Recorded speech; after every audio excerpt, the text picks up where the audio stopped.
Oh man, here is the icing on the tyrannical cake. Here is the frosting on the cake. Watch this. This really makes my heart sink. That anybody would allow this to happen. And it's happening everywhere at breakneck speed, guys. They're literally building these camps in Australia right now. And people are actually living in them, apparently. Standard of quarantine. Let me play this back.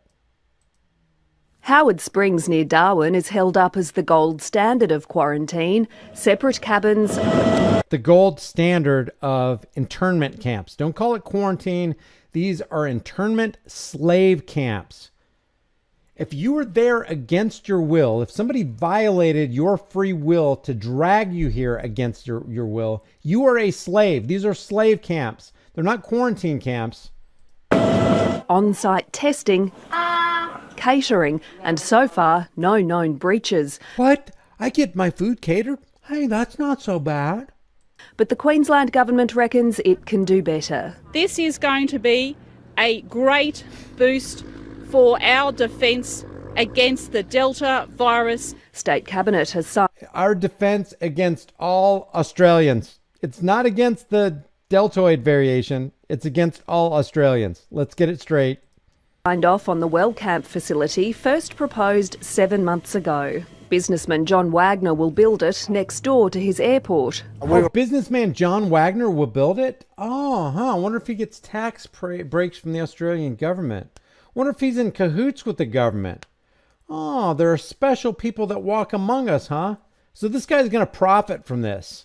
And I'm sure the lobbyists are going to profit from it. I'm sure the politicians who set this all in order are going to profit from it. But watch this. They're not even going to disclose to the Australian people how much money was actually stolen from the Australian people to get this little project going. We'll have the first 500 beds operational before Christmas. The state government will lease it and run it. The cost to taxpayers is being kept under wraps. We're going to steal all this money from you, and we're going to build these things, and we're going to enslave you in them. But we're going to tell you how much we're going to steal from you.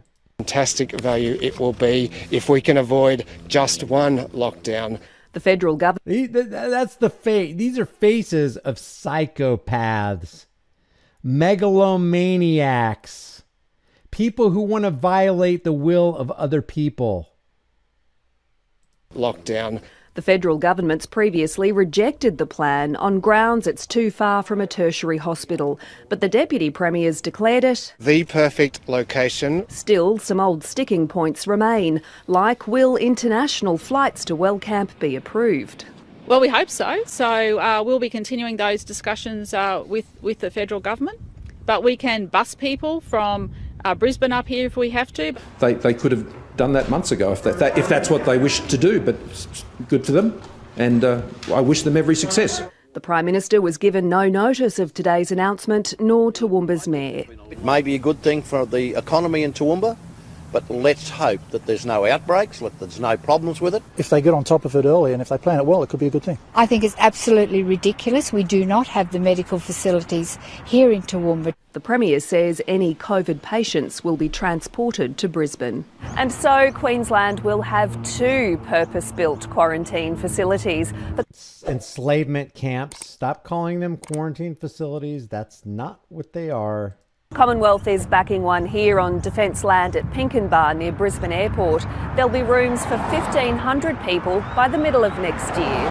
I wish you would do a Freudian slip there.